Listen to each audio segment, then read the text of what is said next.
like a And the other thing about Greatest Showman, right? is that The songs are fucking shit. Oh, it made me suicidal. Or like, Right. So, the reason I picked my film. The reason I didn't pick The Greatest Showman. That should be the thing from now on. It's not why did you pick this film, it's why didn't you pick The Greatest Showman. Because this has better music in it than the It does. When's John coming? He's not coming tonight. Yes, he hasn't that's watched my it. fault. Or not in the way that you think. He decided to inflict me on you. I was going to say, for him tonight. what your homework is, you got to do 10 points why your film's better than The Greatest Showman. And that's your homework for every round. So 10 points, my. Just each week I'd be like, have you seen it? Have you seen it? I haven't seen it. Why? Would you want to see it and pay money? I did. I paid £3.49 to rent that film. I'm just picturing now, just like this new musical, but it's about Kilgore. It's just like he was a really nice fella. What a guy! He did. He was a nice guy. He made us all equal. So which one? The real one or the film one? Is there a real Kilgore? So basically, he was based. The character was based off a real. I don't know if he was a colonel or captain. But basically, what he would do is they'd have the iconography of the cavalry. So they'd wear the hats. They'd have the cross swords on their helicopters. So it's like a lot of the stuff in the film was kind of a real thing. It was an accurate representation of someone. Right, so that's point one against Greatest Showman. As soon as you said that, I looked at Rob and Alec and they looked like they started typing as if they didn't believe you. Is I what can hear him Humphrey's saying true? We finished with The Greatest Showman now. We finished. Because we've given it too much time as it is. Oh. Well, yeah. Humphrey, start us off. Right.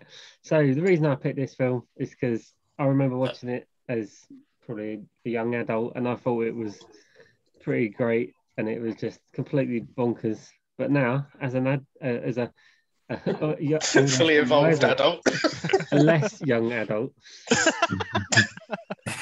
I wonder how he's going to swing that. To middle-aged young adult. Middle-aged.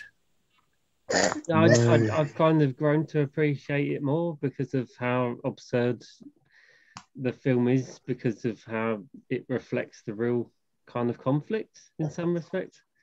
Because I know a lot more about the Vietnam War, like due to like my brother's really interested in it, so he's told me these things, and it's kind of it's just crazy film, but I love everything about it, like the fact that they want to surf in a war zone, and it's like the fact that like Kilgore, and I think it's one of the moments in the film that kind of highlights it, is the fact that when he's talking to the bloke with his guts hanging out and he's holding them in with the pot, and he's like, oh, this man's got the balls to, well, he's brave enough to hold his stomach in, he can drink from my canister, and they're like, oh, but the surf's changing. He's like, what, and he gives the bloke his canteen and walks away.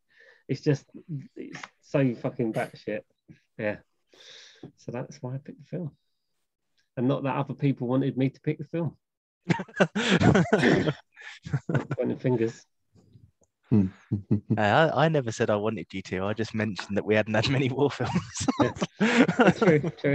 And it probably would have been on my list of things to pick. But it was on many people's lists. Yeah, I had to quickly scrub it out of mine, and now my list is all over the place. Oh my god!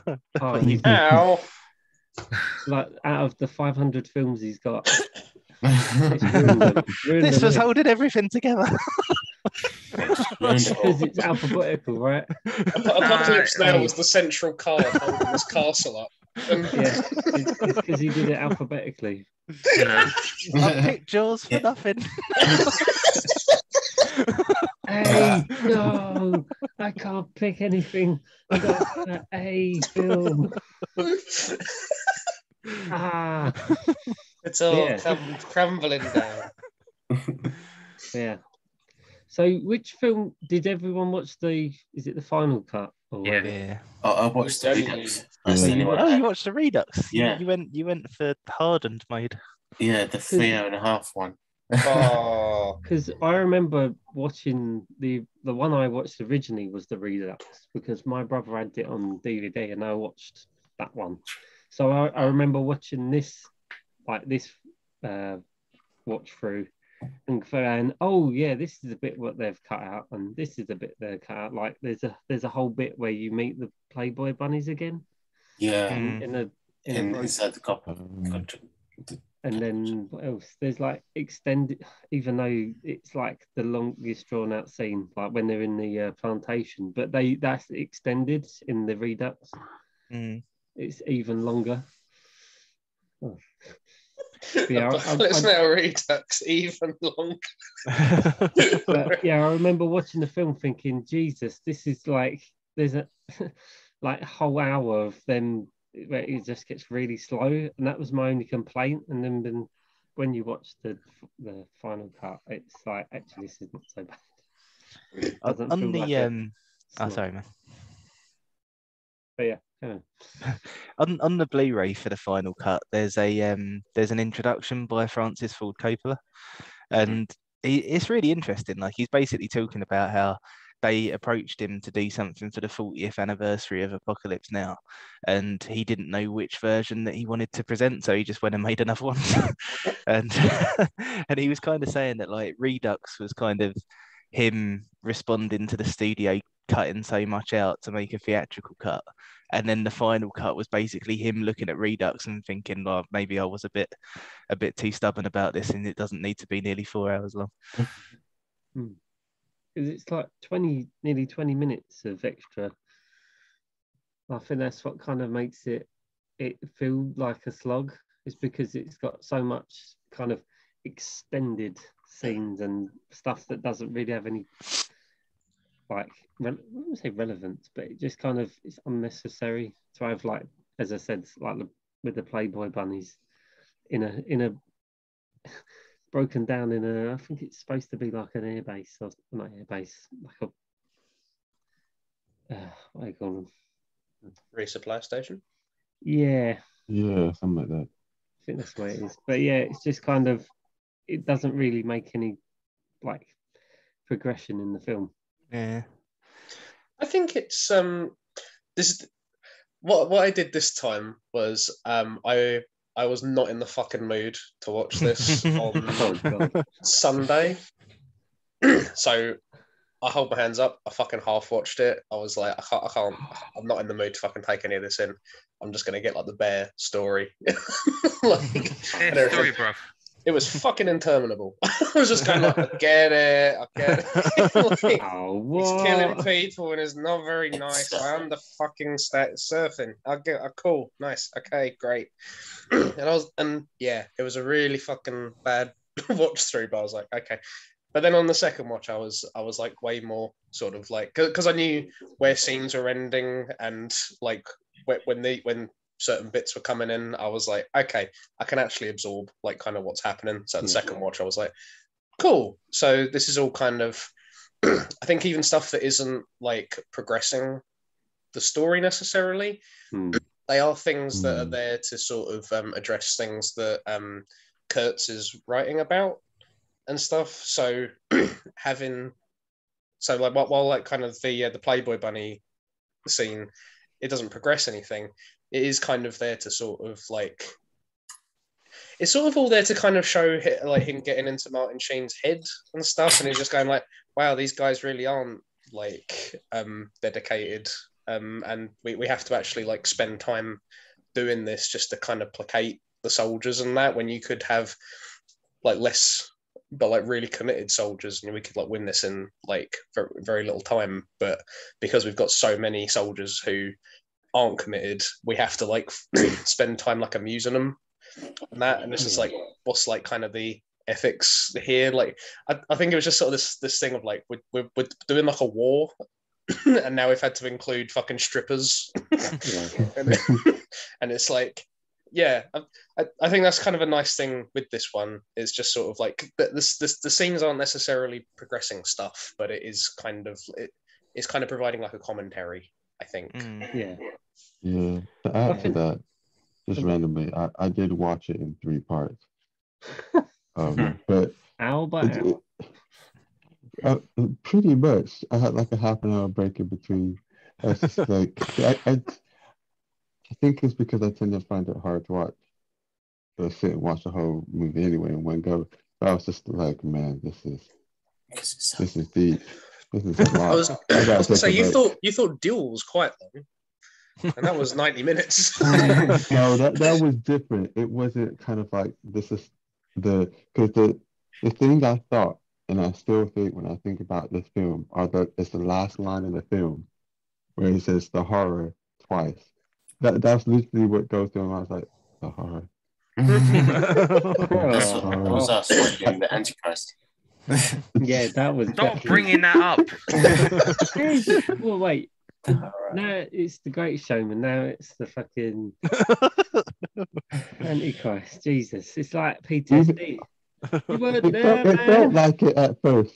When I was after the film, I just started hearing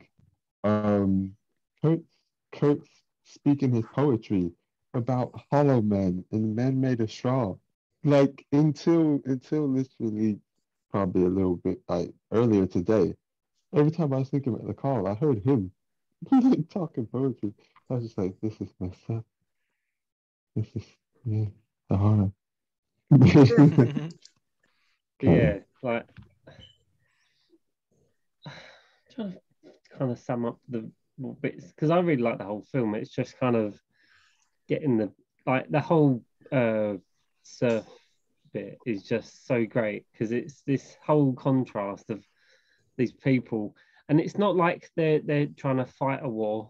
They're just there to basically do whatever they like, and I kind of find that that's what happened in Vietnam, where the people just got a bit like because everything was so fucked. They just went, well, we're just going to run around, blow some people up, and then it's like the fact that they take the people out of the village after they destroyed it, and then going, oh, we're here to help you, and they've destroyed their life. And it's like, yeah, we're gonna and it's just such a fucking. But that's the central sort of question about it, isn't it? Just kind of like, and that's even something he says like after meeting Kilgore, and he's going like, he doesn't even think he's like a bad guy necessarily, but like he's coming out and he's going like, looking at what Kilgore's been doing here and how like blasé he's been. Why are they after Kurtz? Like, yeah, it's kind of like. It's just full of madmen and murderers. Like the whole war was full of that. So what makes them different to this one person? And because he's gone evil. And the trouble is because Kilgore's actually like kind of working within what they want him to do, whereas like even while Kurtz is like using due process and finding evidence before like he acts and stuff, and like he is taking charge and he is acting outside of what they want him to do, and that's all it comes down to really. Like he's just not obeying them necessarily. And that's one of the most interesting things about it really is like you've got that kind of commentary of sort of what was going on at the time with like everybody sort of following orders without really questioning why, and then that's why the country turned against the military. And it's a really well done part of the film, I think.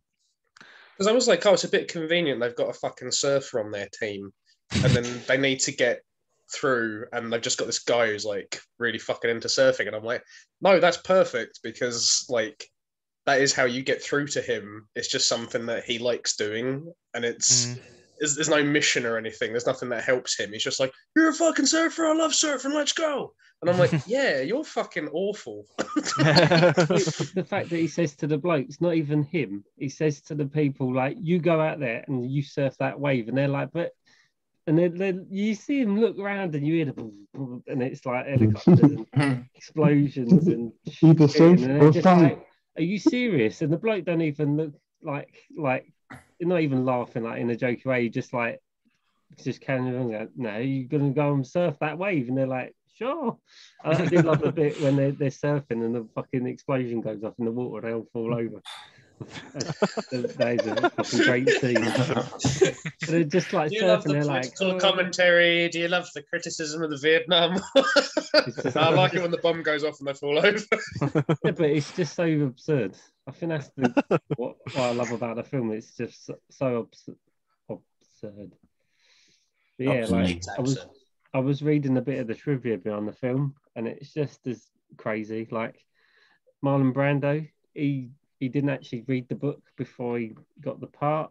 He wasn't interested in reading it, and he was like super overweight. That's why you don't see much of his body. You only see like his face, because he was. I think they said he was like 100 pound overweight. So Which actor is that? Marlon Brando, the Kurtz, the bald bloke. Oh, okay.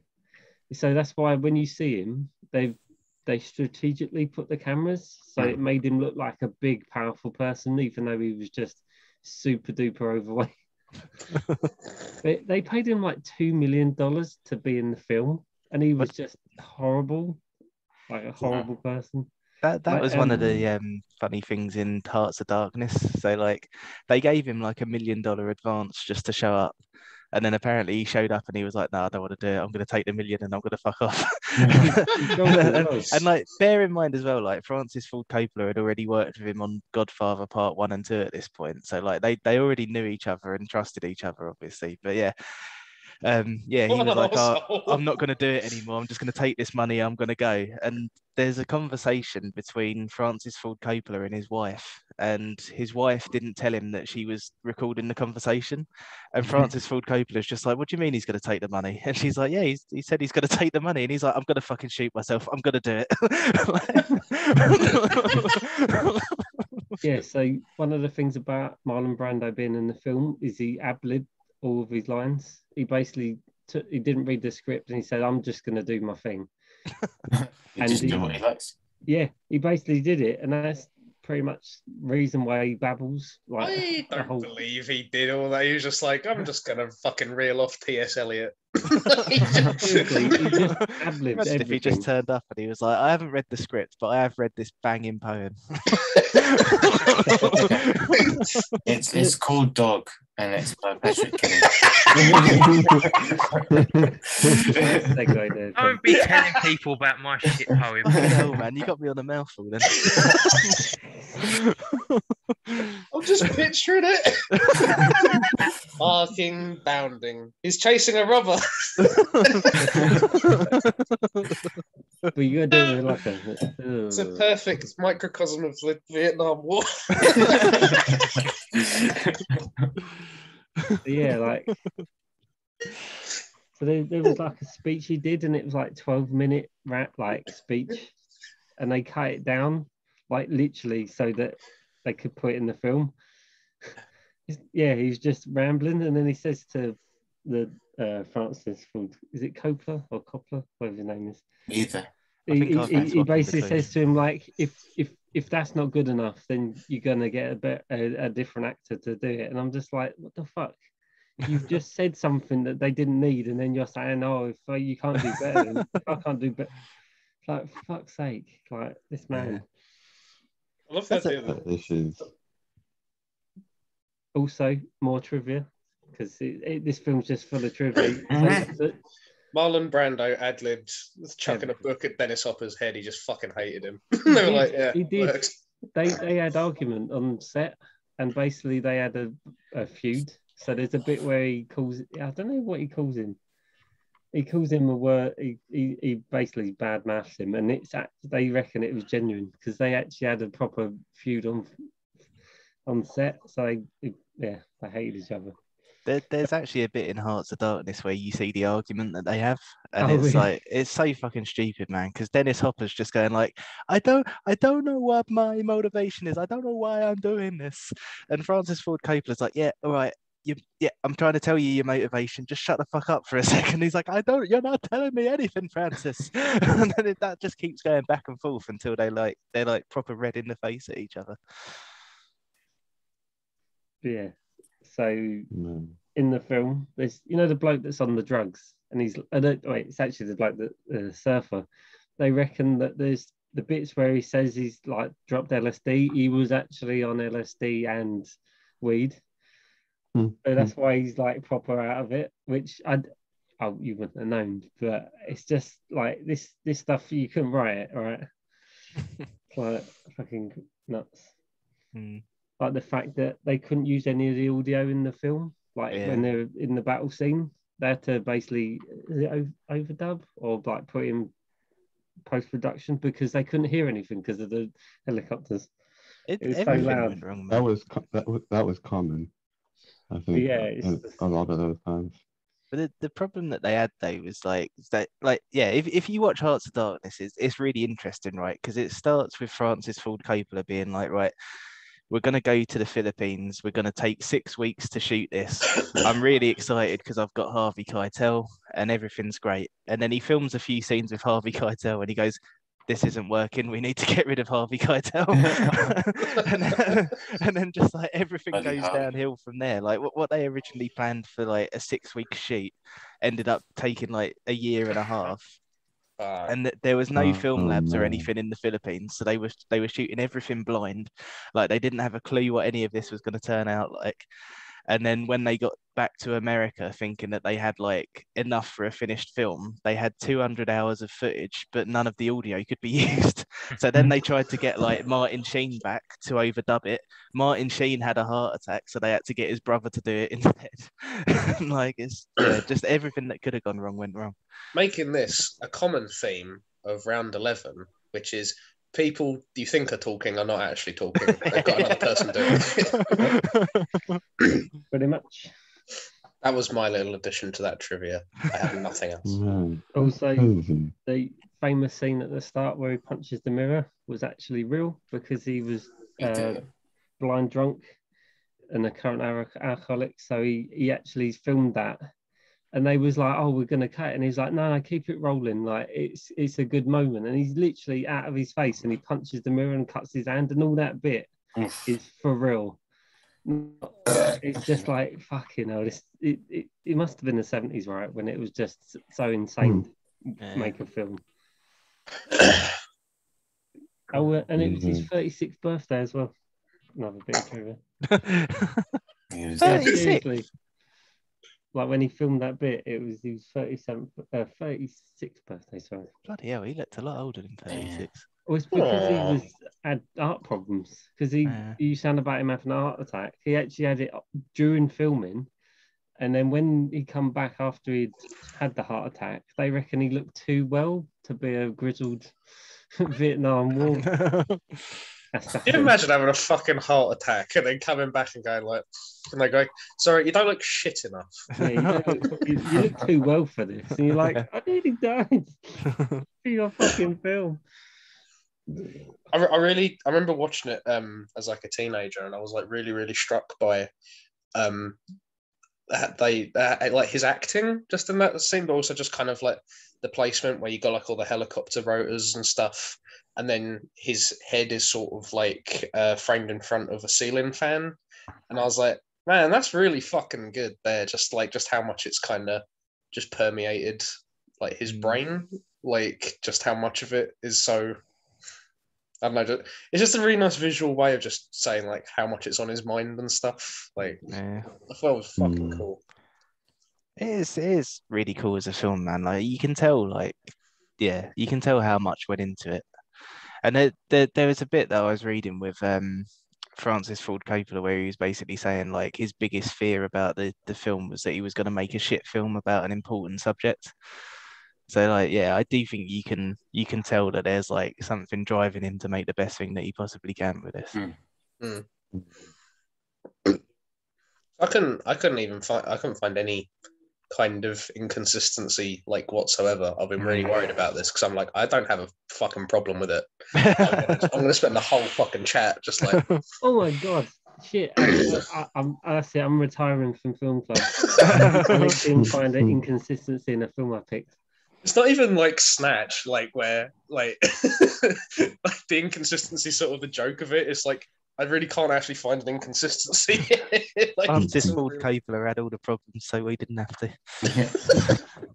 Well, especially if you're going to spend that long in a movie, I'm just like, hey, you know what? Fair enough. Like, because the only issue I had with the film, and it's what we was talking before, everyone joined, and it's the animal like slaughter at near the end. Yeah. Because I was like no, moo. I remember watching it before and it never really struck a chord, but now as I'm a bit older and a bit more conscious of the world and things, I thought it was a bit too much. But then I'm thinking in the context of the film, it kind of works. I know it's horrible and it actually happened, but in the context of the film, it was like at the end, it went from being like this absurd kind of like dramatic battle and like how America portrays their battles to the point where it was like everyone had kind of lost the plot and it was kind of really dark and horrible, and it kind of fits in quite well in the fact of like this is not against human nature, but like the way that it's normalized. Like just butchering an animal and everyone's just, it's like a celebration. Well, this is my thing with it. It's sort of it's cut with him killing Kurtz, and it's like this, you know, it's like this sacrifice of something thought to be like holy. Yeah, and all that. And it's like that. It's cutting it with that's really really cool, and it's sort of. I think at first there's like the instinct that you go, this ain't real, and then you actually like see its face and you kind of see its eyes and you're like, fucking hell, no, that is real. That's an alive thing that I'm watching get decapitated. But like, it's not. I think if it was staged, I'd feel worse about it. But it was literally like it was just happening. Like the people they were filming were in the middle of doing a ritual sacrifice, and they were like, "Film it, I guess." Yeah. And it's like he did, like Coppola at no point went, "Yes, send in the cow." Yeah, that's my thing really, because I didn't realize it was real until Ben said the other day. Because like when Ben scored it, he was saying that he couldn't give production a 10 because of that scene. And I think, what did you say, Ben? You said something like, "Oh yeah, the animal slaughter at the end is real," and I was like, "What, the cow?" Because I just always assumed it was like really good special effects. Oh yeah, Marlon Brando. They killed Marlon Brando for life. That's what it was. I thought. I never realised it was real, but yeah, I agree with Alec. Like, it's still something that I really don't like to see. But seeing, what did you say about Marlon Brando? Oh no. Oh yeah, they killed him. Oh no, I just joke. They killed Marlon Brando for real. He was in his hopper, stabbing him in the back. You fucking bastard. Yeah, that's the thing for me. Like, I still really don't like watching it, but seeing as it's not something that they set up just to film, like, it's like, okay, fine. But yeah, it's that kind of like era of filmmaking though, isn't it? Like I was saying to Alec the other day, it's a little bit like The Exorcist, like with William Friedkin firing a gun on set and like slapping people and that kind of thing. Because it's like yeah, they did go too far by doing it, but did they? Because it did work. Yeah, it's kind of that era of like the 60s and 70s where there was maverick film, like everything was like completely nuts because they could do it right before you had like I won't say the fun police because it's not always the fun things they do. But it's kind we'd of rather like you didn't slaughter this cow on film if you wouldn't mind. Bloody fun police. That was the thing I was reading the trivia about, and they reckon that Coppola actually had like a they had like a truckload of animals, and he went like he just give them to the people to kill, and I was like, this sounds really fucking awful. But yeah, you don't really see. It's kind of strange that I just don't really see why, like, how you can find that acceptable. But he was like one of them edgy directors, and they kind of did stuff that, like, in modern times, you would think like, yeah, that's like you just can't do that. I mean, to be honest. To be honest, but you just roboted. I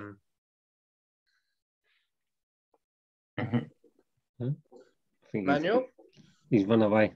He can't take the animals. It was too much. He just can't take it. Hello. Hello. I think we've lost him. Yep.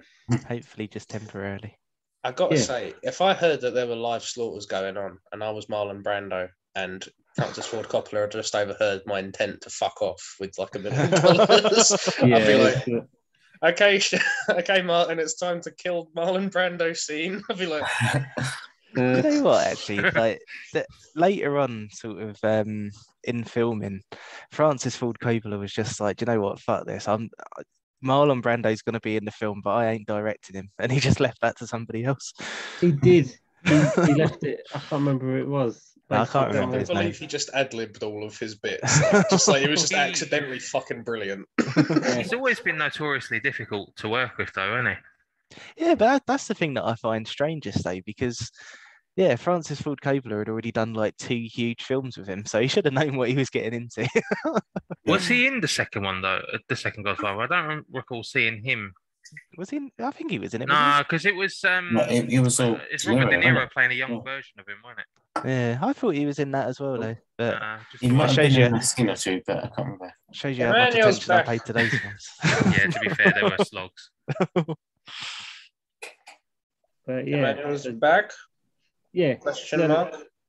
Because I was going to mark down production because of that, but then I thought to myself, in context of the film, it works really well. It sounds really awful, but it's kind of like if it was just pointless, like they did it and it was just like, yeah, we're going to make a scene by doing this, and it's like really controversial, and it's like, no, fuck off. But as it kind of works within the narrative of like all the death, like when you it's like when you see all the heads on the stairs and like the dead bodies hanging, it's kind of like by the time you've got to the end of the film, you're so desensitized to the whole thing that the act of the animal slaughter and people actually dying, you don't really care. It's just like it becomes a normal thing. And that's what happened with the people in the Vietnam War, where they saw so much death and so much mutilation of people. They just become desensitized, and that's like why the drugs were so prevalent.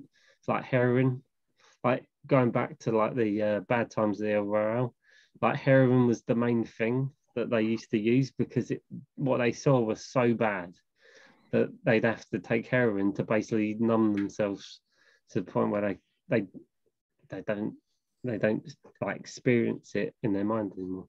Yeah, it works. It's a great film. Right, what were you going to say, Emmanuel?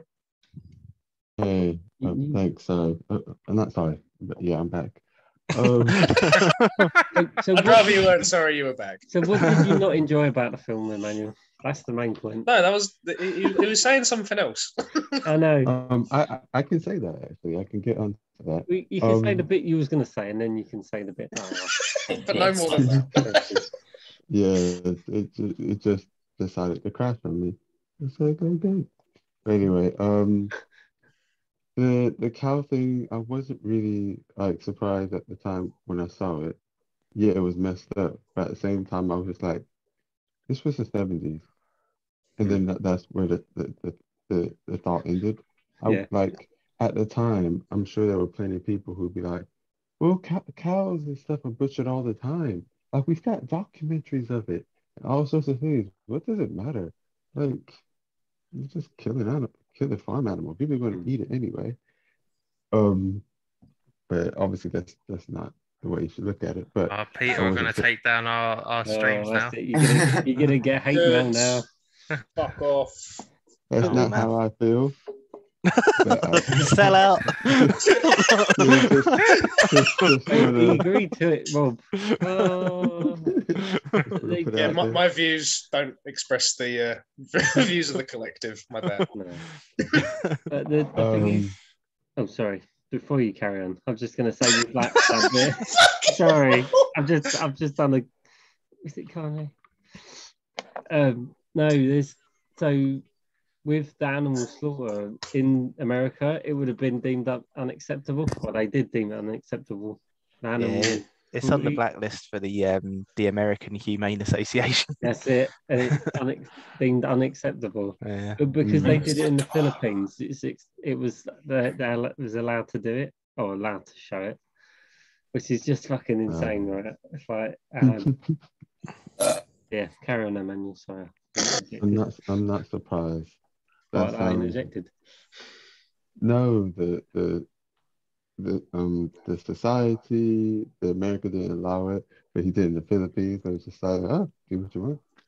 Okay. But yeah, I'm not surprised. That sounds very much like the 70s.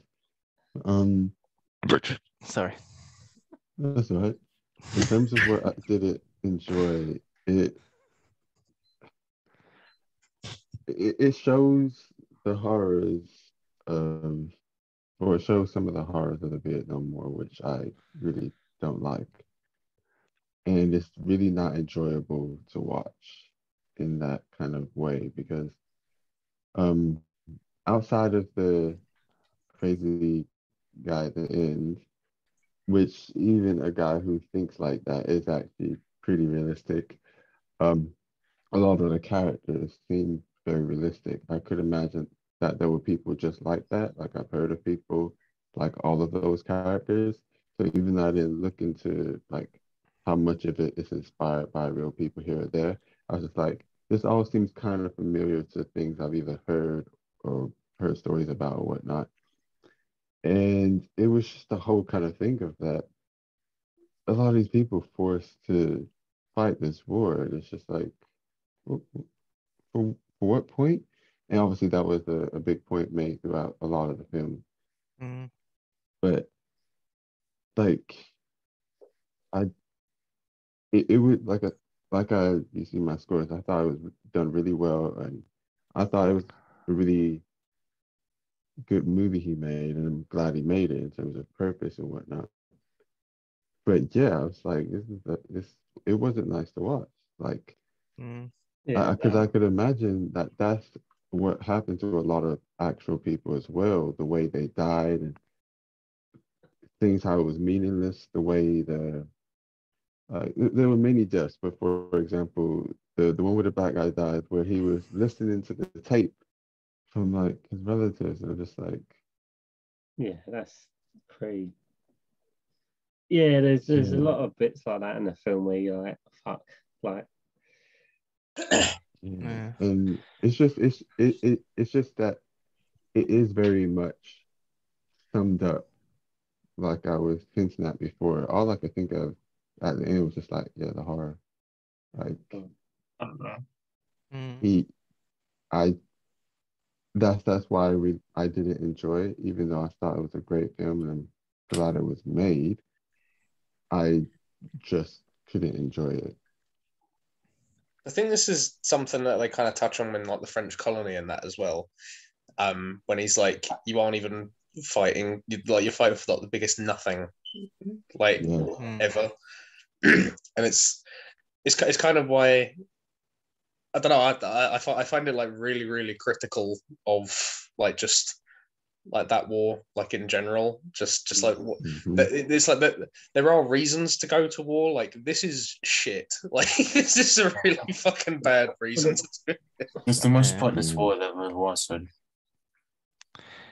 Yeah, I mean that's something that the film does really well.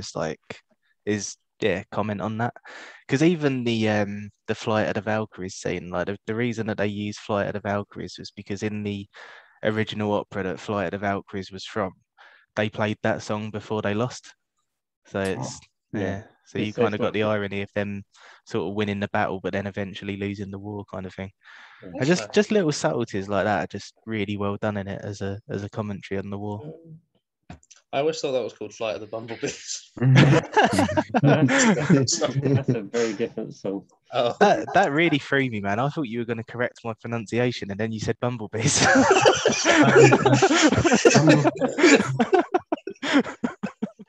No, I am the embarrassing one. Yeah. But yeah, I think like I said sort of last week, I find it hard to get along with war films generally. Like there's very few that I actually like. But yeah, I don't think it's any coincidence that the two that I'd probably like the most are this and Full Metal Jacket.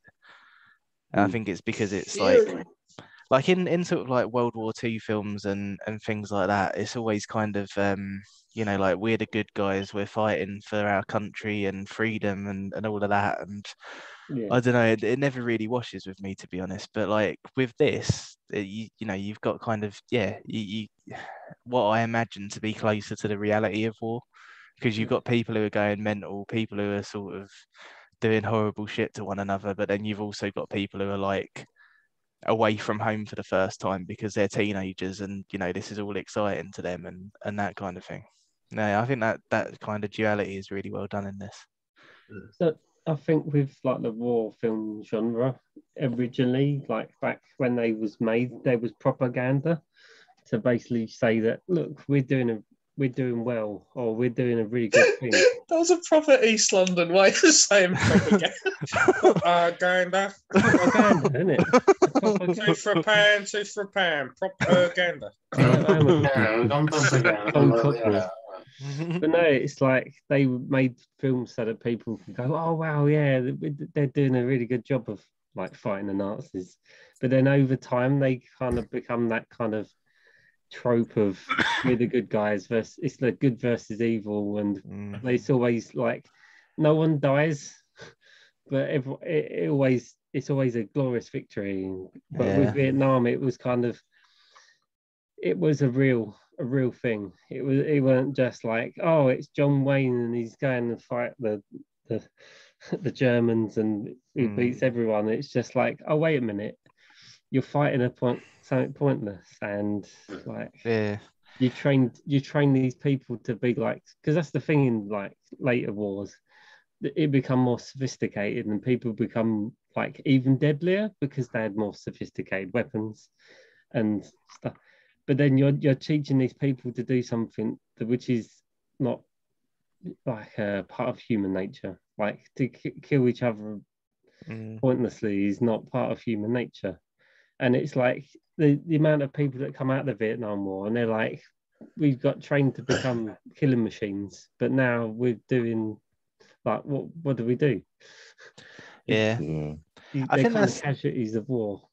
I think that's it, man. Because like I was saying, like, because if you've got that sort of good versus bad in a war film, I'm always thinking like, but the people who are on the opposite side are just like you. It's just that their government are on the wrong side. Like you're not actually against them. You're against. It's a political war. Like you're not against the person who's shooting at you. And I think that's why the Vietnam War is so interesting. Is because even the American soldiers know that it's pointless.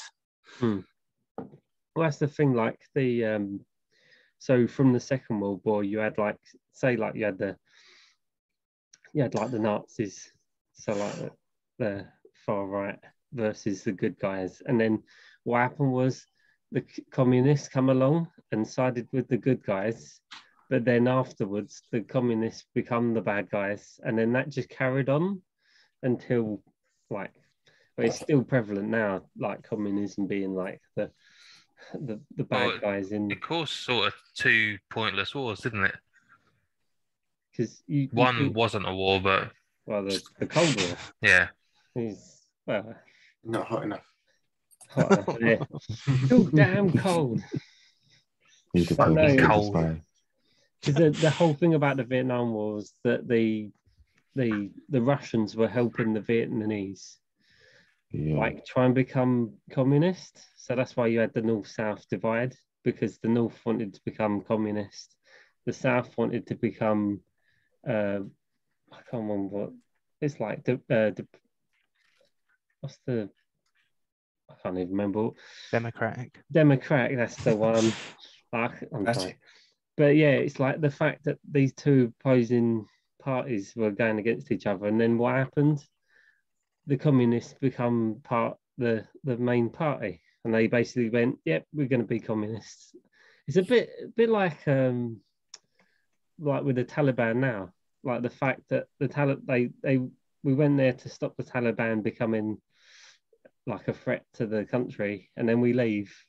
And then the Taliban go, yeah, we're just going to take over again. And it was like a fucking massive pointless fucking thing, because the actual government in Afghanistan couldn't actually deal with their own I'm just trying to picture these political summits in your head. Just like, let's be communists.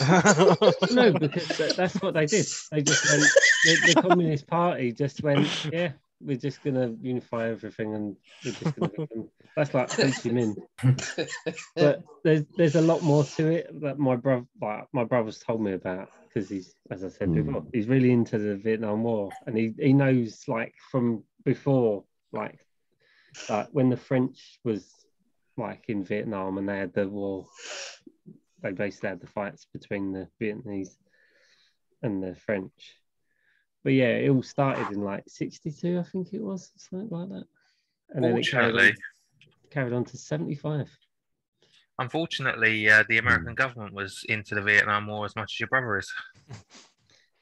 Well, a little bit more, you'd hope. Well, yeah. They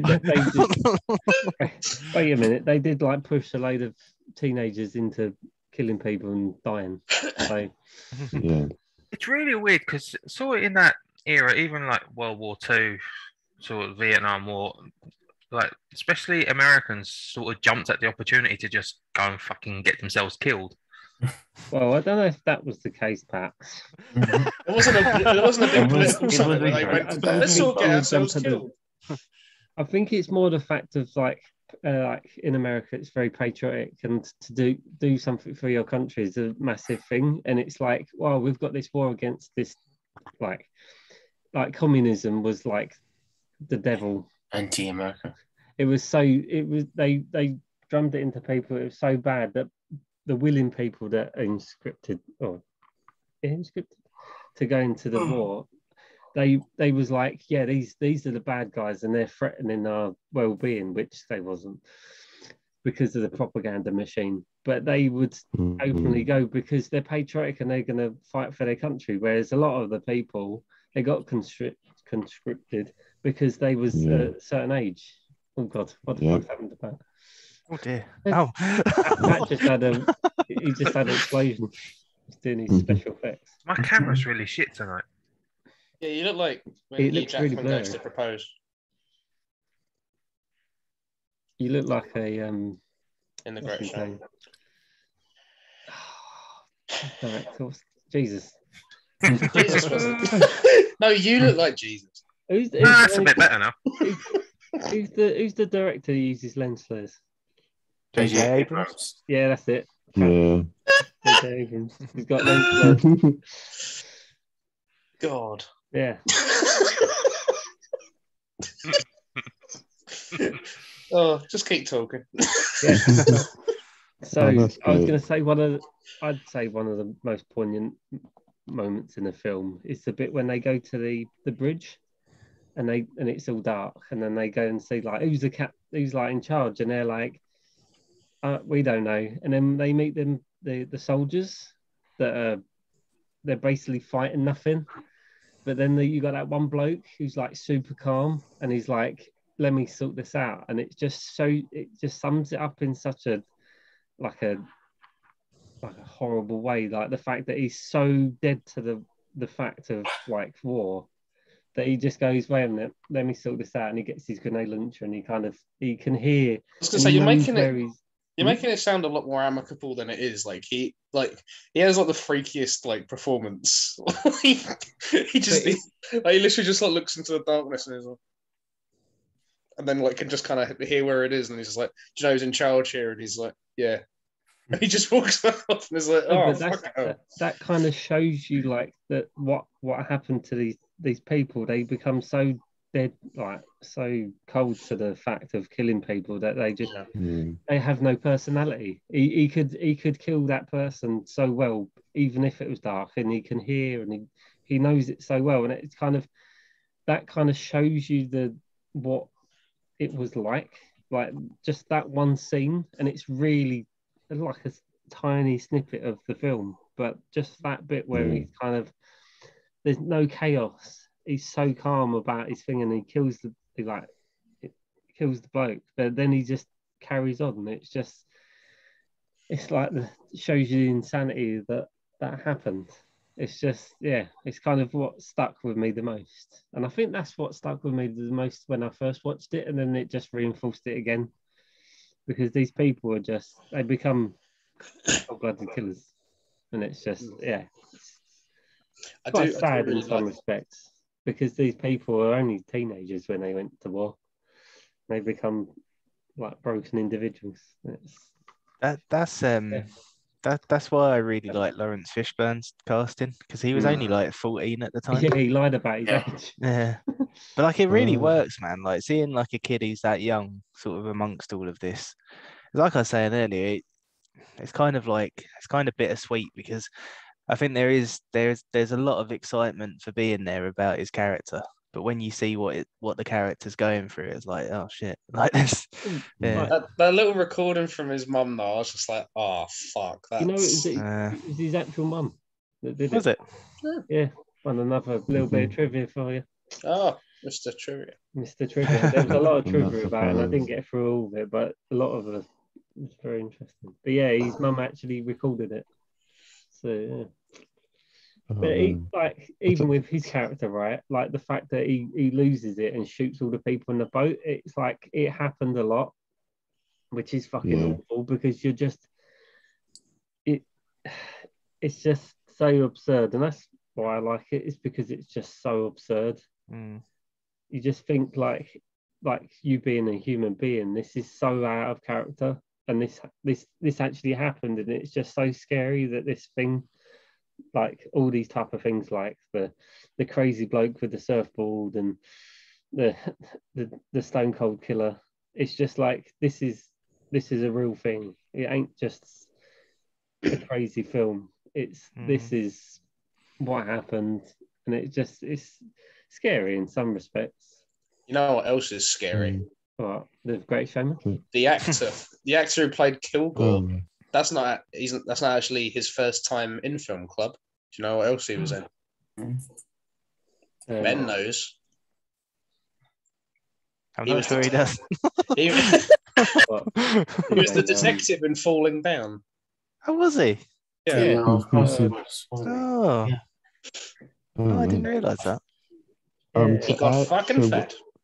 To add to what Dan was saying earlier about the scene where the guy used the grenade launcher, like one of the parts that made that scene for me in terms of just how kind of messed up things were was when the guy was shooting at the turret. He's like, do you know what a commanding officer is? He's just like, ain't that you?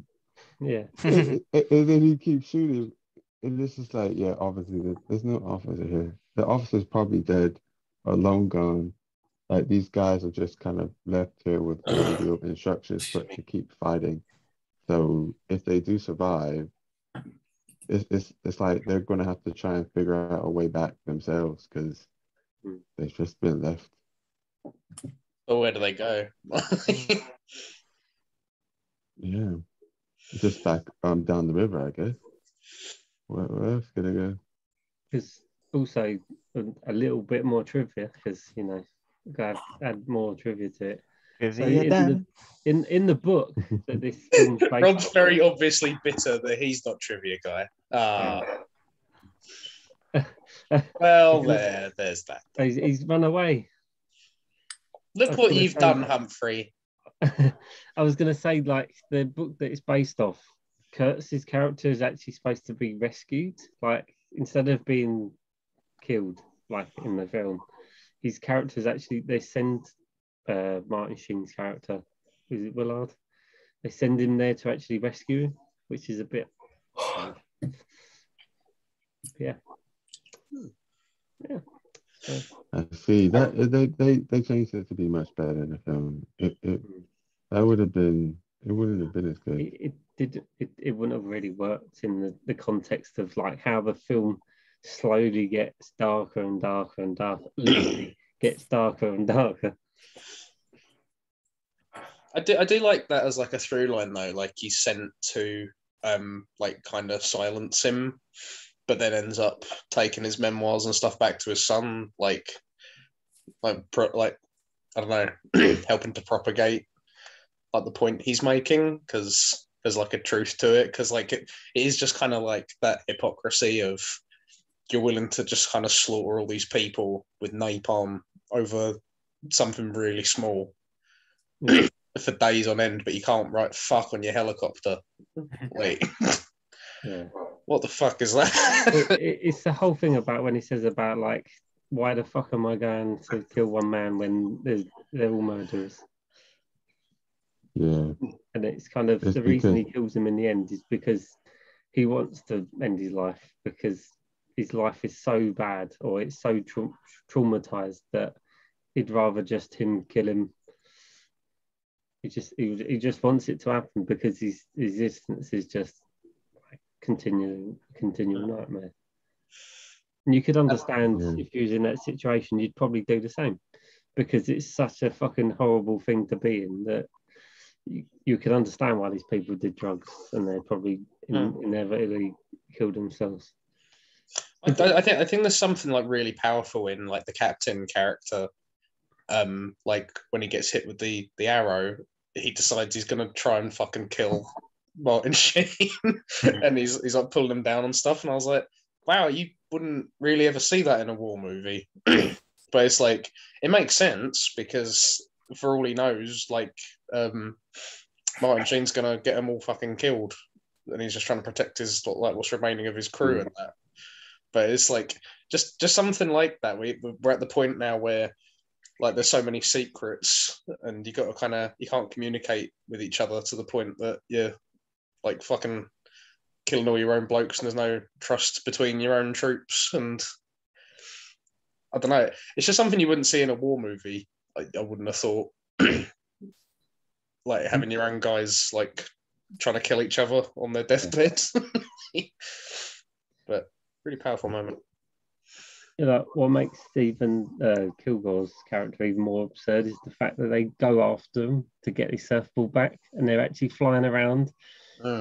Even though it's like a really dangerous area and they're going to probably get shot down, they're going around saying, "Can you please give me back the surfboard?" on loudspeaker. Like everyone can fucking hear them, and they're hiding from him, and it's just like, "Please give me it back. I really want my surfboard." It's just like, fuck off. Yeah, and this guy's all right. We can deal with this guy. He's doing everything he needs to be doing. We've got to get rid of Kurtz though. Like, I remember that moment. I was just like, wait, I'm only an hour and 11 minutes in. Oh my goodness. It's just like, oh crap. This is gonna take a while. Yeah. But I do like the progression of like their mental stability throughout the film. Like when he first meets them, they're like really like young lads, and they're really up for going through the jungle, whatever, like, going from the boat, and then like the bloke losing it and shooting all the people. You get the cook who completely has a breakdown. He's like, "I just wanted a fucking cook." Yeah. Oh, that scene with the boat where they stop the boat and then they go and stop. They try and stop them hurting the golden retriever, and then he just shoots them all. I was just like, I felt that was. She runs right, and he just fucking goes and he shoots her, and he's like, "It's a fucking puppy." And I think that was such a cool little touch, just to go like, "Oh no, she's not even dead. We can get her to hospital." And then Martin Sheen's like, "No," he's like, "I told you not to fucking stop." Yeah, like that's so fun because it just changes like the atmosphere of it completely. Like everyone's palling around, and then he does that, and everyone's like, "Whoa!" And everyone sort of knows what the score is then, and it's I think very fitting. That's midway, I think. But it's like the whole mental maturity, right? Like young kids who kind of make fun of older like say adults because they're not like fun, all right, if that makes sense. It's that thing of like when he shoots that person, they become serious because instead of him just being in the background, not saying anything, and they kind of take the piss out of him, like, oh, he's this and that, and then he shoots the person. They're all like, whoa, this fucking bloke means it. It's just this isn't who we've been thinking he is. Like this first half of the fucking movie, like he's just like this moody bloke that just is like a bit of a freeloader. Like, oh, he's making us go this way. We don't want to do this, and then he's like, fuck. But yeah, it's just there's so many great bits. So, Pat, why were you going to pick this? Good. I've been wanting to pick a war film for a while, so I sort of went through a list of war films that I genuinely love, and this one and Saving Private Ryan were sort of the top of that list. But it was not more sort of the conflict itself; it was more the character study that I sort of fell in love with these films for. Right. Yeah. Like Martin Sheen's character goes through so much during the space of 3 hours. Like if people actually believed it was real, like I'd be like, well, you need counselling because like there's just no way one singular person can go through the stuff that he's gone through and it be real. To be honest, Pat, there were probably people that actually probably went through a lot worse. Yeah, but I don't think they'd come out the way he did. Oh, they would have been a lot worse. Yeah, they would have been a lot worse. I mean, to be fair, if he's like throwing himself around his room and punching mirrors and getting wasted and all that on his first trip, like as like an aftermath, we didn't even see what he was like coming back from this one. So, if he actually came back from it, yeah, that's a good point. But that was one of those things. It's like he doesn't want to go back because he feels like he doesn't have anything to go back to. But at the same time, where does he go? Does he just go back because that's the easiest way to exist? Or does he kind of find some kind of in-between and struggle? Yeah, I feel for all of them because it left most of them so hollow and empty. It's just like, what do you do after all that? Mm-hmm. And you have those nightmares and everything continuously, and yeah. Anyway, Ben, you got anything? Hey, I think Ben just fell asleep. Ben just had a stroke. I was going to say the bit of trivia that I was going to say. I'm not sure. My trivia. My film is my trivia. No. Yeah, no, your trivia is good. So don't worry about that. Trivia is trivial.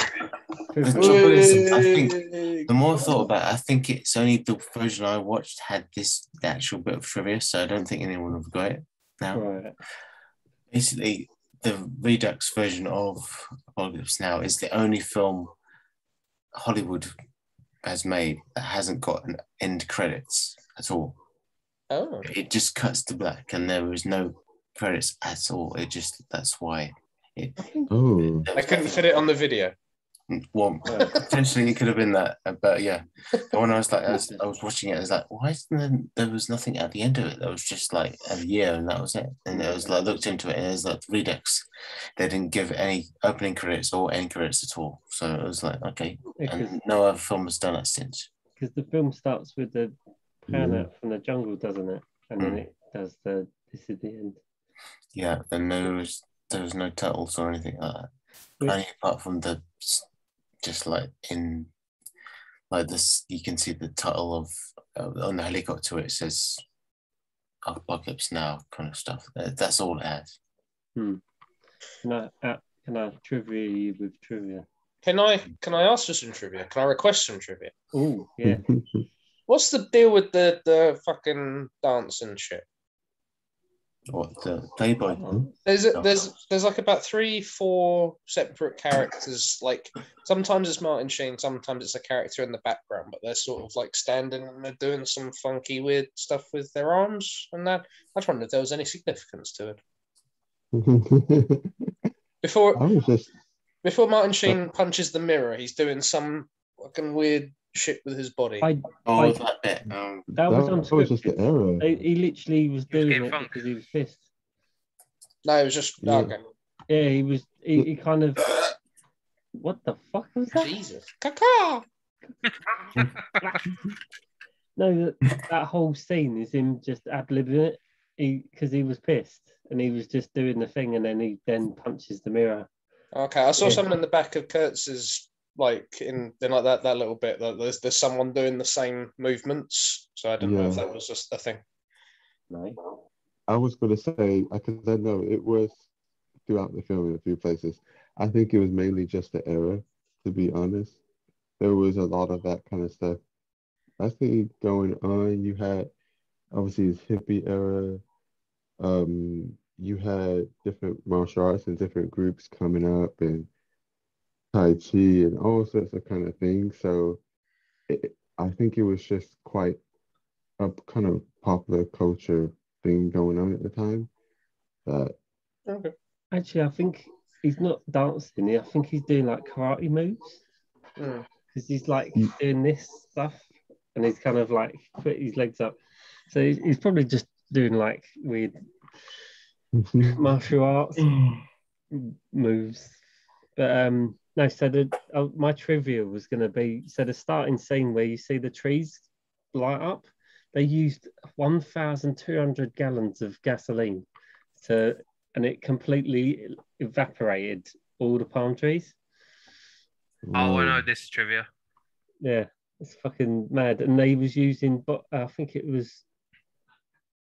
You said it was trivial. It was like barrels of gasoline that they'd pour, so it looked like it was napalm. So it looked like it actually like fell, because with napalm it's really strange. It kind of, when it lands, it kind of flares up and lands, so it's like a blanket. The thing about that trivia is all the barrels of stuff that they had was all they had, and it was a one-shot deal. So if they fucked it up, they had to do a different scene. And it happened that it was like lightning in a bottle. Yeah. Imagine that. I'm just picturing Koffler like, I've got this idea. We've only got the budget for this. If we don't do it, then it's completely ruined. And this is like, I really like this scene. We've got to do it. And then you do it and you're like, fuck me. Whew. Do you imagine if someone walked across the front of the camera as that happened? And it's Marlon Brando, and he's like, Marlon, for fuck's sake. Yeah, all I think of is Christian Bale during Terminator Salvation. What are you doing? Where's the money? Yeah. I thought he did like Batman Begins. Like, why did you say that? Why did you say that name? You mean that would be Superman? Where is she? Where's the traitor? No. Yeah. Always comes back to Batman. It's Rob. Oh no.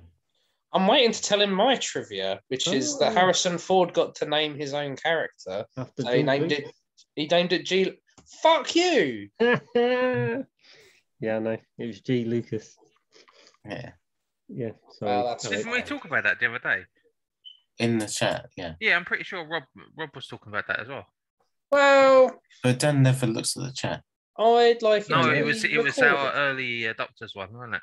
Yeah, so Dan would never know. I'm in a chat that I don't know about. No, you're not. So you're in a chat you don't know about. I'm indifferent. Now he does.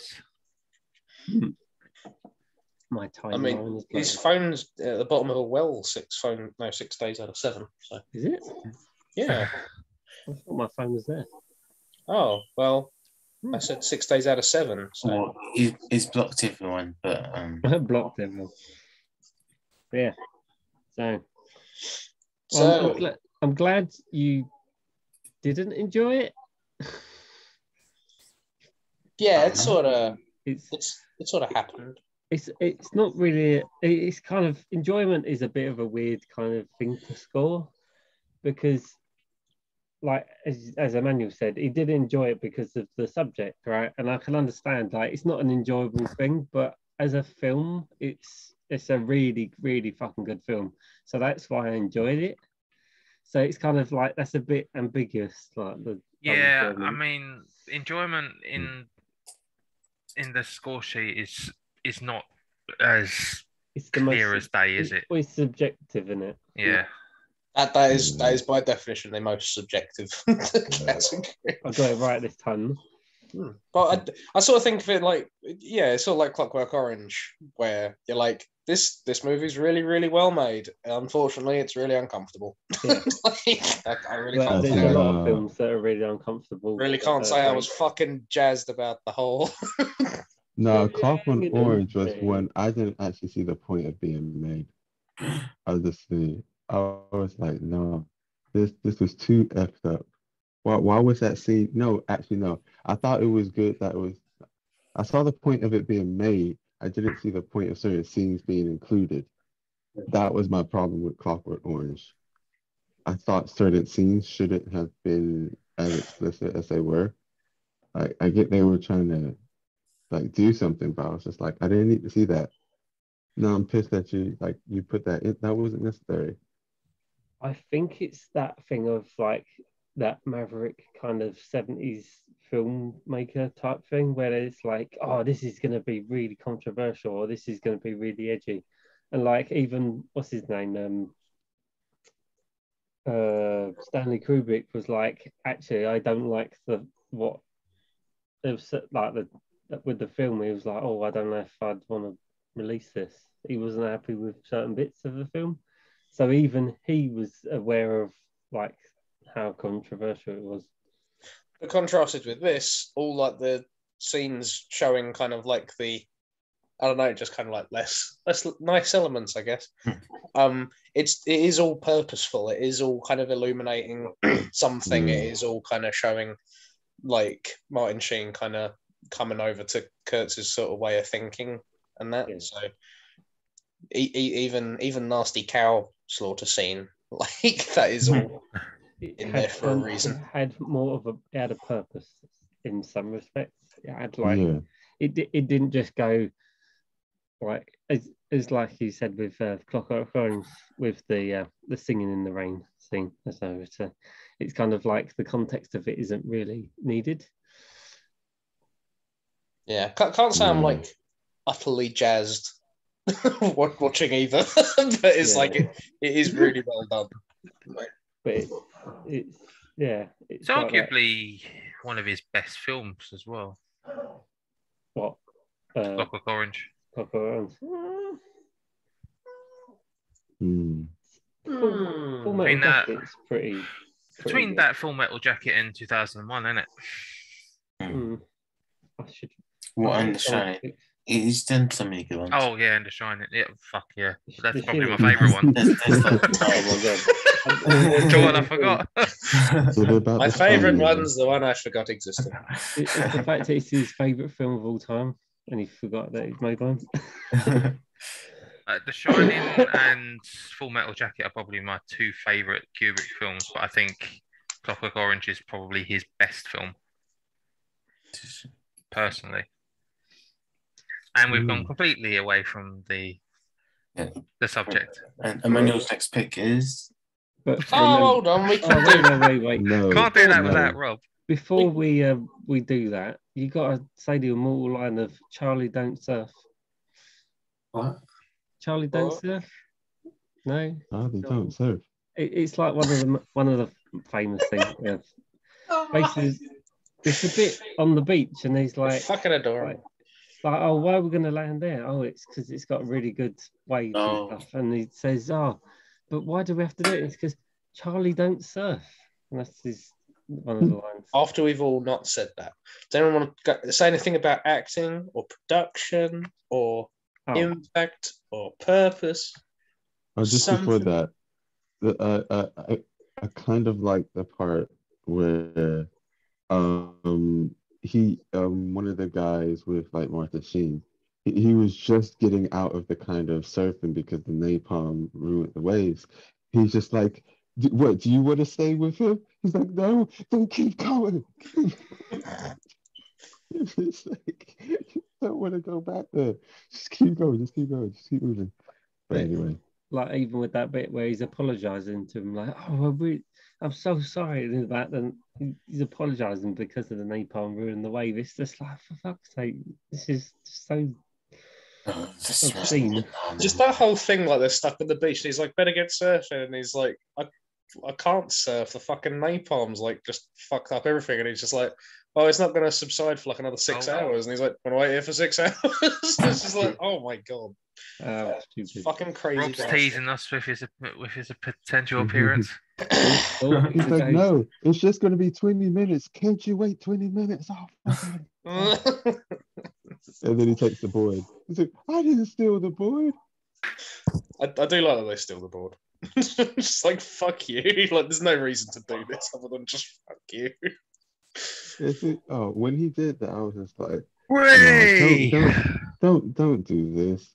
Like, you're gonna get someone coming after you trying to shoot you because of the board, you know? Actually, thinking about that scene, it's like, it's really absurd, the fact that they picked that certain village just because it's got the surf. It's just like, oh, we ain't gonna do anything strategic. Like, we're gonna go to here to go up and fight through the jungle and go this way to do something strategic. It's literally, oh, we're gonna go to that place because it's got really good surfing potential. Ben, how are you doing, buddy? I'm waiting still. That's good. That's very good. Just about. So I'm going to go back to one of my old things what I used to do on these calls and go through the box office numbers. Statman. So, £10,000. it took like 31.5 million to make the film, and considering how sorry, I'm not laughing at you. I was just laughing at Ben going,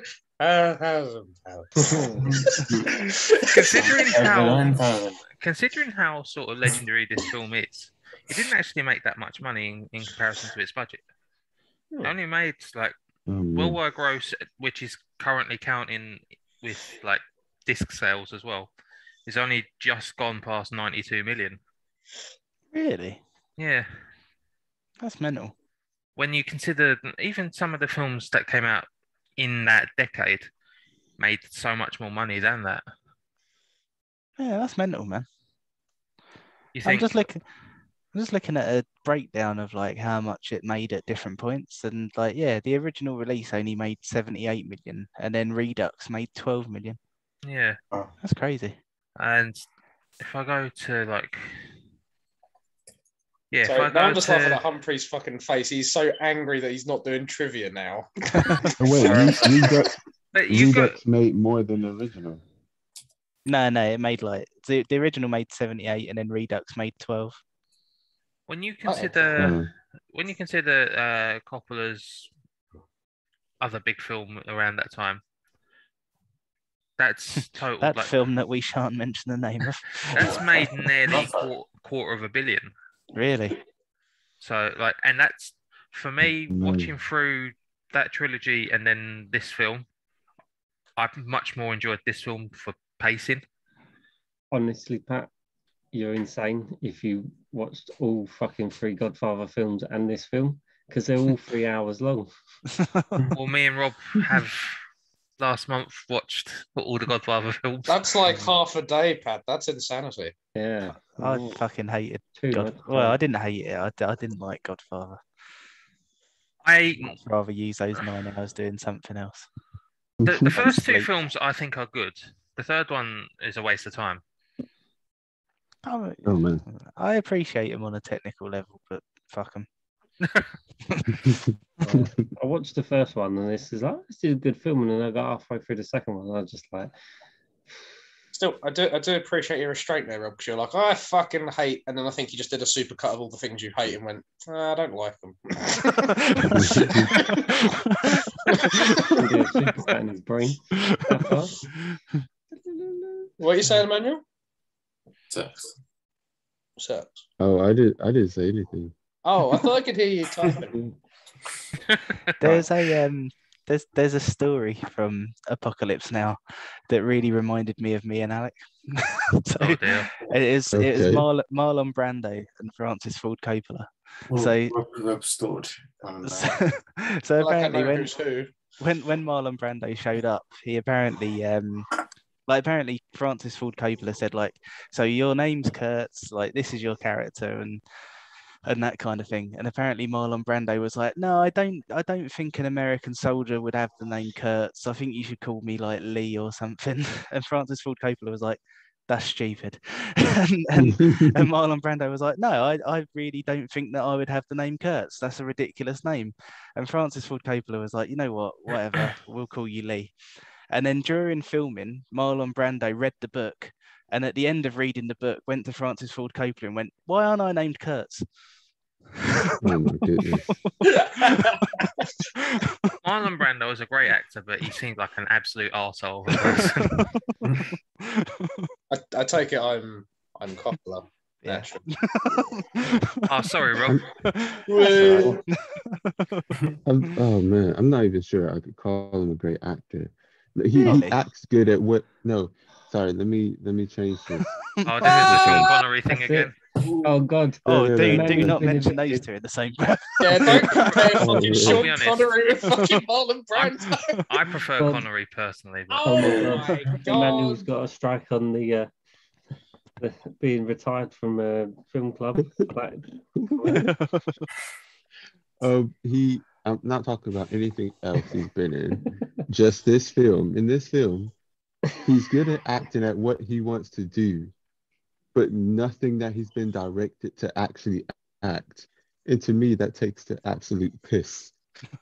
There's an old story about Marlon Brando. I don't know if it's true or not, to be honest, but apparently when he was like in acting school, there was this day where like the instructor was like, oh, act like you're a chicken and a bomb's about to go off. And apparently everybody was like panicking, but he just sat in the corner and pretended to lay an egg. And when they said to him, like, why are you why are you just doing that? He was like, what would a chicken know about a bomb?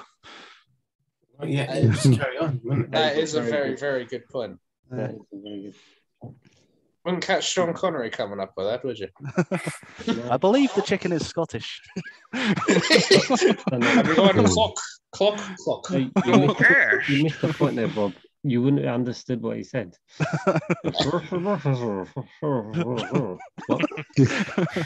It's really random, Rob, but you reminded me of a time in drama class in Sydney Russell, and my memory is quite fuzzy about it, so I don't know if anyone else was in the same class as me. I wasn't. Here, but yeah, but we had like a point in the class where we needed to like close our eyes for a little bit and like imagine some kind of scene. And they left us there for quite a while, like 5-10 minutes or whatever. I actually fell asleep. I think I fell asleep and had like some mini kind of dream. And it was like this fever dream of like Arnold Schwarzenegger and a kind of sci-fi Destiny's Child all trying to save this foreign world and then drop onto a beach onto like a terraformed Mars where it was nudist beach, and I was just so confused. It was just like, wait, what did you just dream about? I was like, yeah, all this happens. Like, okay, all right, moving on. I'm so glad we've got this on recording. Yeah. Oh, I mean, the only shame is that there's nobody here to verify whether it was a dream or not. Come on, Humphrey, where are you? My trivia says that was not a dream. That happened. Well, my trivia about that was the drama room that we used to do that in was really strange. Specifically that. Remember, it was all painted black. Oh Yeah, yeah, I it remember. was. Yeah, And it the was one in like Kingsley. yeah, and it was where the sixth form was, wasn't it? Yeah. Or the sixth form took over the space, but it was like painted black, but it was like the paint had worn off, so it was like it was really run down drama room because no one gives a shit about drama. It was just a It's really true. strange room to be in. But yeah, well, I think the film went down well. John's not scored it though. Yeah, I was going to say John's still got a chance to sink it yet. Yeah, it's still 1 out of 10. I 100% predict he is not going to tolerate it. He's going to take a massive dump on it, probably. Oh, one more bit of trivia. So apparently Clint Eastwood turned down a role because he thought the film was too dark. But having watched Dirty Harry, I reckon he just thought it wasn't right wing enough. Right wing enough. You just wanted to get that one in there, didn't you?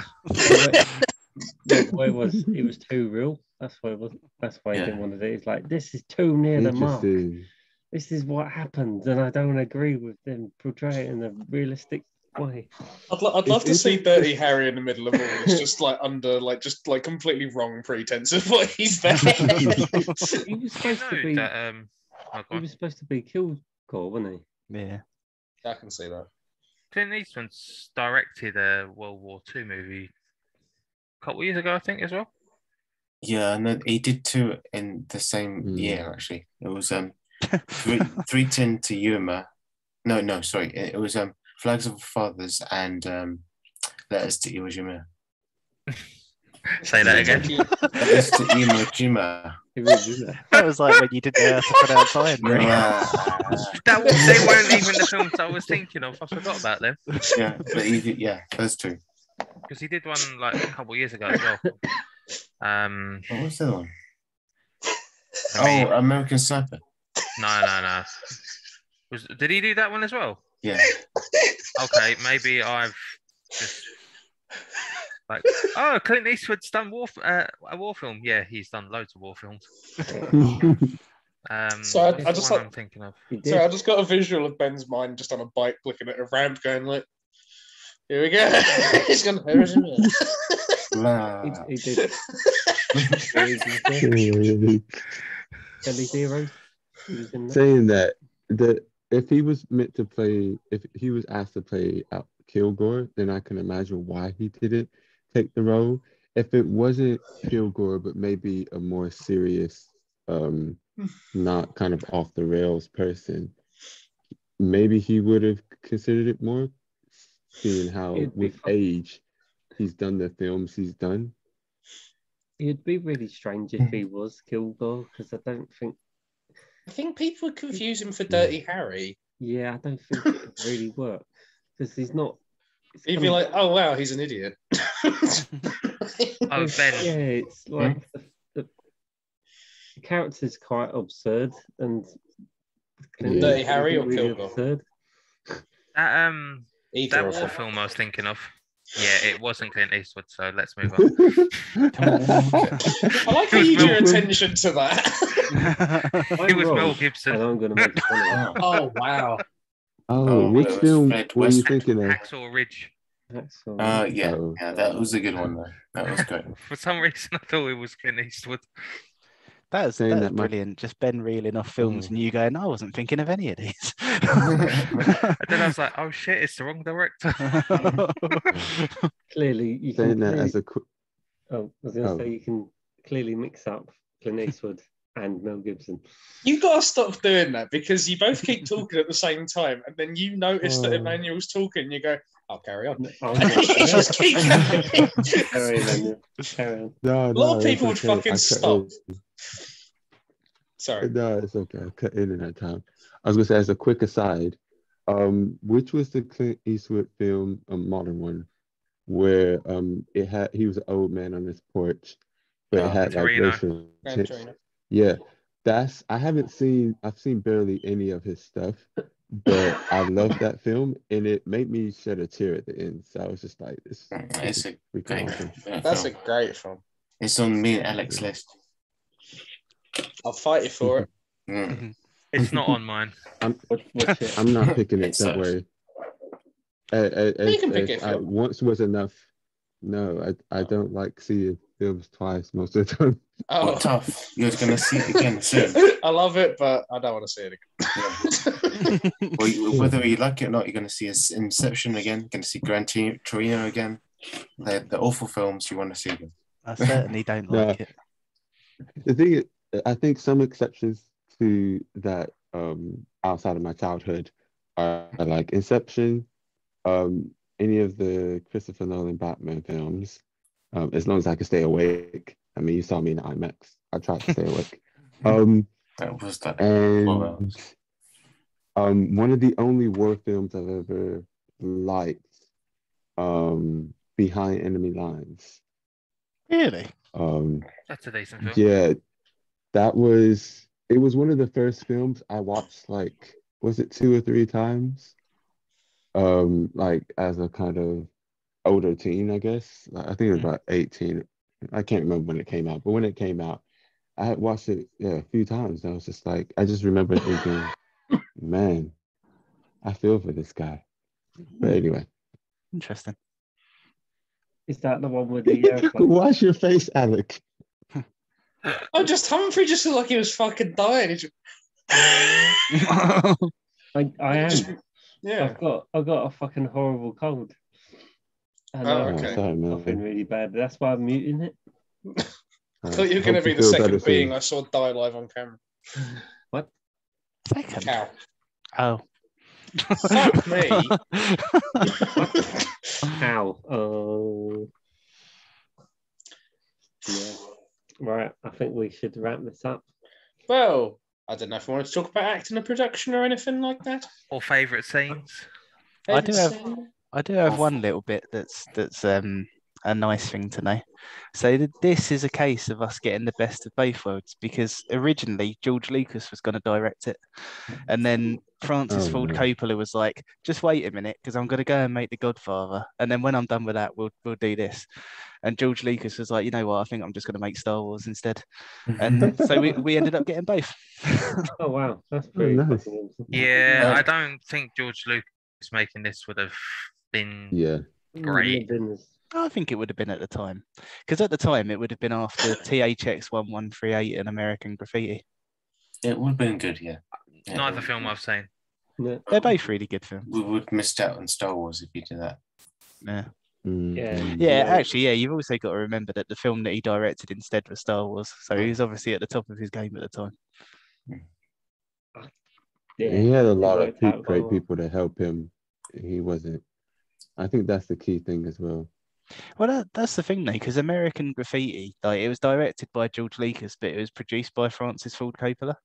So yeah, if they'd have worked together on this as well, I imagine it still would have been. I mean, yeah, like I say, we ended up getting the best of both worlds because we got both. So this is when Kurtz is in charge of a little platoon of teddy bears. Until the prequels came along, but let's not talk about that. I like them. Yeah, they're all right. Yeah, don't get me wrong. I like the first prequel. It's a favorite. It's a not favorite. It's a childhood film. I like the whole racing thing and everything in that Star Wars prequel. But objectively, he was a bad director in those 3 films, and I feel for any of the actors on set who worked with him. I think it's important to note that none of the prequels are good, but there are worse Star Wars films. Oh, shots fired. Fucking come at me. Oh, Ben, what was your bit of trivia? No, we did that. We did. You heard it about the credits. Oh, it was what I thought it was. Yeah. No, Alex one was about Harrison Ford. No, it was yours. It was your trivia because I started with my trivia. I corrected it. And then you didn't. Mine was completely correct. You just fucking talked over me. Was this about Harrison Ford naming his character G. Lucas? Yeah, it is. And I got there. I'd set it all up for myself. I was about to head it in, and then Humphrey went, and then he just. Where is my film? And I do like to do. To be fair, Dan has previous because I went to announce a film before and he announced it before me. That was on purpose. A random one. After the film, when I looked at I got my bottle opener like the next day, I immediately thought of a death card because a bottle opener is a metal ace of spades. So it's just like, oh man. Oh, you brought something up about the ace of spades. Did I? Yes. No, I didn't imagine that. You found something about the cards. In the chat. So there was just quite a few things I didn't know, so I paused the film and checked. Like if someone's saying you're not wrapped too tight, I didn't realize it was someone who's basically saying stupid or not quite mentally there. It was just lots of little things like that. But the death card, I was like, oh, what's that? And it's like, yeah, they would get whole packs of spades and just put them on the dead bodies to scare the crap out of the Vietnamese, because the symbol spades, superstition wise, was a death omen.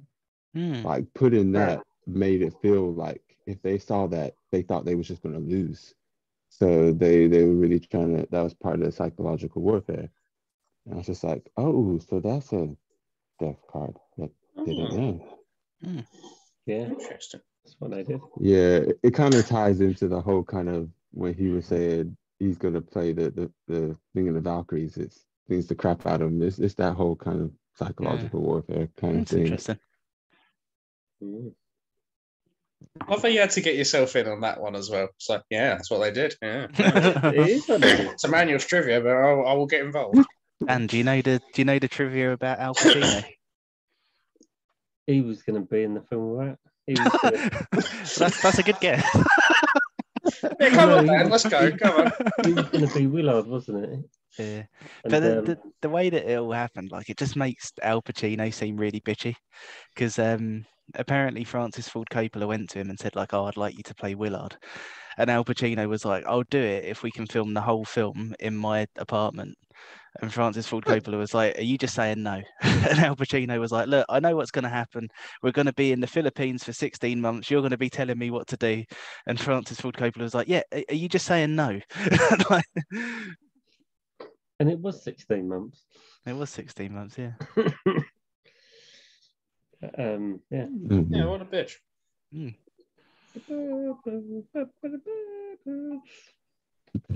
Such an iconic scene. They fly on the helicopters. When they put the helmets under, like when they're sitting in the helmets, like, why are you sitting on your helmets? So I was gonna get blown off. And then eventually the guy's just like, actually, let me take my helmet off my head. And then you see why. When it get like stuff happen later, they're just it's like, yeah, they did that for a reason. That was a great scene. Did we want to get into favourites, or? Yeah, we can do if you want to. Can do if you want.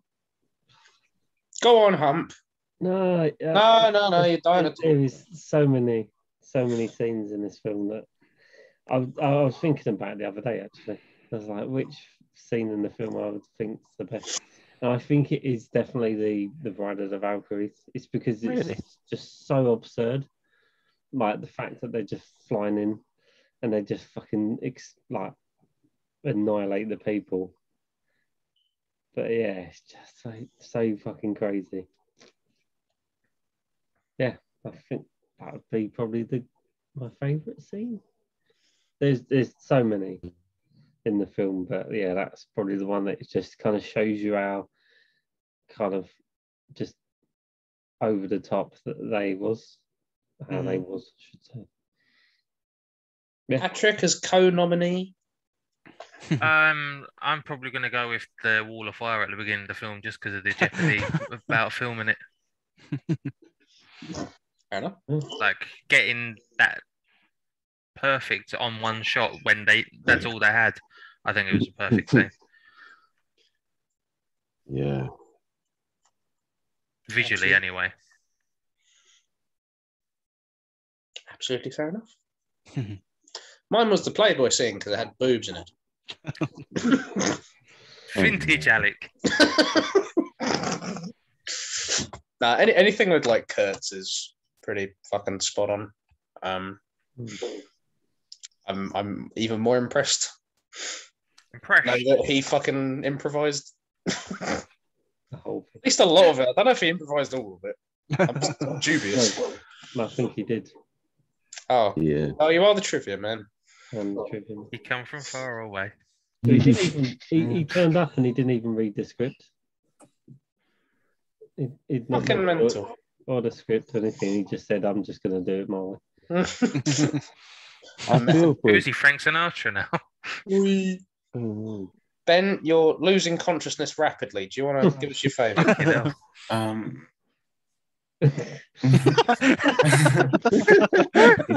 I suppose I think one of my favourite bits is the scene where they're on the barge on the boat and they meet the other group of Vietnamese people and they react so aggressively and so horribly, and I thought that was just quite a shocking scene that they're just like, oh shit, let's just kill them, but they were just innocent fishermen. That was quite a powerful moment, I thought. They just slaughtered them for no reason, and it was just a puppy. That's all it was, and I was just like, wow. Because they're so jumpy about the whole situation. You can understand why they did it, though. Yeah. I won't forget that. Rob, what's your favourite scene? I think mine's probably when Willard meets Kurtz. Because I don't know, just the way it looks, man, it's just, yeah, like where you've got kind of like the pitch black background with like the orange lighting on the face, and yeah, just the way it's shot is just really cool, I think. And it's a really nice kind of like, yeah, it's a really, because you've got kind of like 2.5 hours up until that point, and then that little interaction between them both is just really nice, I think. Like that was the bit where I was going like, this is a pretty fucking good film. I think that's what's so cool as well. Like you're coming up the river and you spend like, I don't know, nearly 2/3 of the film just like hearing about him, and then to suddenly meet him, you're like, fucking hell, like, yeah. Like you spend the whole film. Because that's the thing for me is like, because whenever you read like criticism about it, it's always the same thing. Like people always say that it loses its way in the last hour, but I think the opposite, man. Like, yeah, like you say, like you've got all that time leading up to that point, and then when you finally meet him, and you've just got that sort of, yeah, like really dark scenes where like only kind of like certain features are highlighted. Yeah, I think it's brilliant. Yeah, I think they did really well with the fact of everything that went on in the background. Like, I feel for Coppola. Like, Matt, you worked with someone, and it's like, yeah, it could be cool. And then the next film you work at is just like, what is wrong with you? Like, you're trying to F up my whole film. You know how stressed I am. You know how much money this costs. And you're trying to F off with the money I already gave you. You know, F you. Do the film. I would like to hear it from Marlon Brando's side though, because I imagine it'd just be like, yeah, I turned up. He kept threatening to kill himself. I think you might be a bit late, Rob. Well, that's the problem, isn't it? Go back in time, innit? All right, Emmanuel, did you enjoy anything? Yes. That's one of two. That's why I gave it exactly. Dan's right. There was something there, because he didn't give That's why I gave it a 2 instead of a 1. Before I say my favorite scene, I think there was slight moments through it where I was just like, oh, that's kind of cool, or that's kind of nice, or I like that. Just to explain production, there were moments where I was like going to mark it as a 9, but then there were moments where I was so wowed, I was just like, this is basically an 11. And I think it was like some of the scenes where you had just a ton of extras and just how well things were done with the panning of the camera and everything. Like there was a ton of stuff in that film which was ridiculously hard to shoot at that time. And I was just like, this is freaking crazy. Like how he and all the crew and everyone, how they managed to pull it off, that's freaking an 11. So even when there was parts where it was just a bit like a 9 or 8 or whatever, it kind of balanced out for me as a 10. So that was my comment on production. My favorite scene was the scene that just wrapped up the film very succinctly for me, and it was the last scene where he's reversing in the boat and turning around, and then it's that line, the horror, twice, and then that's it. They're just like, yeah, and that's how I felt at that moment. It matched my mood, it matched my thoughts. I was like, yeah.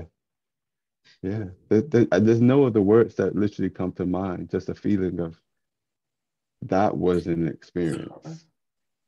That whole film was truly something else. And I this will make more sense afterwards, but I was trying to like think about if I wanted to pick my film or not, which film I wanted to pick. And I was trying to be lighthearted, but like I was so like heavy after watching that film. I was like, I'm not even sure if I can laugh right now. That film. Wow. Damn, I did that to Emmanuel. I can see why. I texted Emmanuel last night because, like I said, I was worried that Emmanuel was going to pick what I want to pick, and so I was texting him like, "Do you know what you're going to pick yet?" And he was just like, "No." So, do you know what you want to pick now? So, do you know what he's going to pick now? No, or should I watch your face while he announces it? Yeah, I'm going to pick. No, he knows it's not going to be the film he wants to pick. Okay. Is he Korean? But no. But yeah, that was my favorite scene. Carry on. On that bombshell. I think Ben is going to fall over and Humphrey's going to die. Ben, are you alive, man? Okay. So I just have Cool Runnings in my head. It's Cool Runnings, right? What? Yeah. It's in Cool Runnings. It's like, you're dead, man. Wait, is that your film? No. Sorry, no. I was like, please follow up Apocalypse Now with Cool Runnings. I just realized the timing of that. No, it's not my film. I do like that film. I have seen it. I have seen it quite a few too many times. But so the actual film I'm going to pick, whether this is a palate cleanser or it turns out to be what the film. That's always a good. It looks so fucking creepy. I want to say enjoy, and hopefully no one's seen this film. Oh God! You'll understand why I'm. No, it's not. It's not messed up. It's not messed up film. It's just what.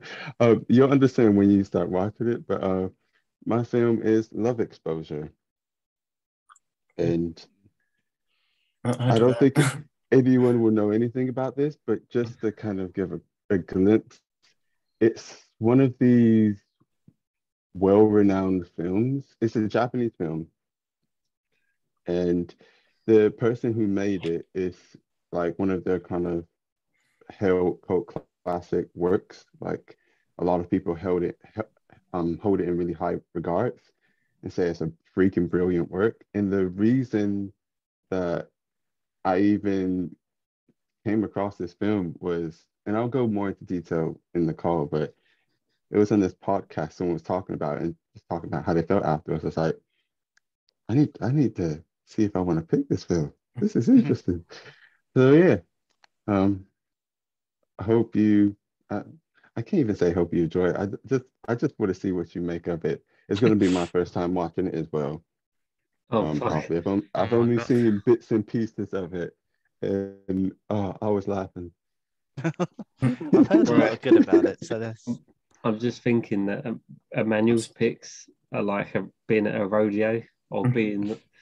It's like you're on the horse and you're just getting thrown around. You're like, I don't know, I don't understand, I don't know where it's going. That's a great. That's a great. Fucking hell! For this film. It's 4 hours long. Oh yeah. Is it actually? Is it really? Yes. Yeah. I was what's it going to called? leave you as a surprise. Fuck then. Who doesn't even watch this one? John won't watch it. I was going to leave it as a surprise, like for you to find out. Guess So it's what, like Emmanuel? we already went to a 3-hour film, Guess what? and then Emmanuel? you were saying 3.5 hours. I said, I wonder how they're going to feel about this. We just been, Well- everything we've watched before has just been building up to this moment. John's not coming next week. Oh my I god. love that you've packaged this as a palate cleanser. It is an hour longer. It's longer than the Snyder Cut. Oh man. Oh, It's brilliant. a good job I'm on holiday because I can actually watch it. Oh fuck. In I the might have week. to watch this in 2 parts. Jesus, man. We've had a double bill, then 3 hours, then 4 hours. This doesn't have a sequel, does it? 8 hours. It's going to have No. like 5 different films as a homework event, Is and it, they're all just as long. does it have an extended cut where it's an hour longer? No, Oh, I man. think it's 4 going to be hours. this one cut. If it makes it any better, you can see it for free on if you do a trial on the BFI player. Oh, nice. The BFI player, you can view through different things or just on its own. And if you don't want to see it, that's all right. And if you don't feel like creating a free trial or don't want to use another email or whatnot, then I think it's like 99p to rent, Oh, okay. depending where you go. So it's really cheap. That's Oh, definitely wow. our Honesty. that's definitely our lowest cost per minute. Yeah. What's Yeah. it called again? 4 hours. Love exposure. What did I say? Emmanuel's like being at a rodeo. Yeah. Don't know where you're going. That's really romantic. 2008. Fucking- Jesus Christ. 3 hours 57. That's our longest Yeah. film by like 50 minutes. Wow. You know what's funny? Has this like supplanted Seven Samurai? Yeah. Oh yeah, by far, easy. Fucking See, hell. I might struggle to watch this because I ain't got any time. I was really hoping Oh, you were going to man. say you can't speak Japanese. The problem I have It is I've doesn't only have a got 2 dub, that days one. off next week, and it's because I'm having my COVID jab. So the second day, I'm going to be fucking dead. I'm not going to be able to watch any. So I'm going to try and see if I can watch them an hour at a time.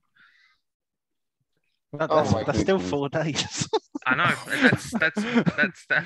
Oh, this is already a brilliant pick, Emmanuel. I'm a big fan of this. Oh, I No, looked at maybe- IMDb. Is it an action or a comedy? It's Japanese. both. It's action comedy drama. So yeah, who knows? I think it's more. I would say it's more of a comedy drama. Personally, it's got bits of action in it, but it's more of a comedy drama. Really. Hours. 4 hours. Humphrey, you just picked fucking Apocalypse Now. That wasn't 4 hours long. Oh, but it was Oh, three man. quarters of the way there. I can't believe this. Three weeks in a row, we've had like over 3 hours to get through. Oh man. The thing is, it's because it's going to be subbed, isn't it? Let this be Emmanuel, a lesson. It has both. I'm going to have 4 hours of reading. I'm going Emmanuel, to be, my brain's this- going to melt. This one film is longer than a double bill. Is it?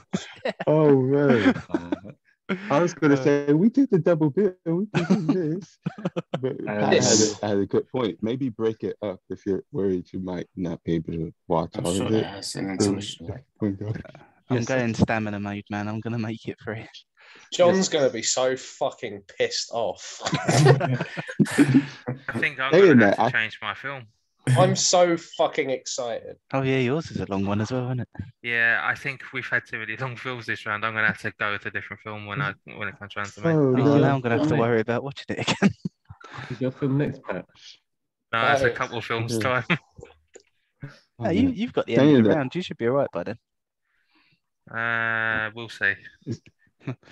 saying that if John can get through, I think he would actually really like the film or quite like it to an extent. I don't know if there's parts that's going to be more critical, but I think it's up his alley. Well, you can be the one to tell him.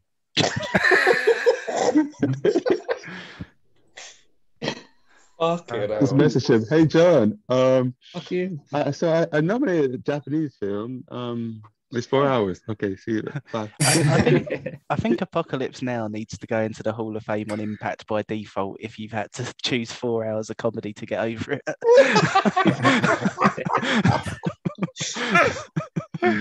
Oh, fuck. Oh man, round 11 is round of the long. What have I got on my pick list? It's like the journey through Lord of the Rings. It's that long. I hope it's not. It's going to be Return of the King times 2. I'm pretty sure that this is longer than the extended cut of Fellowship of the Ring.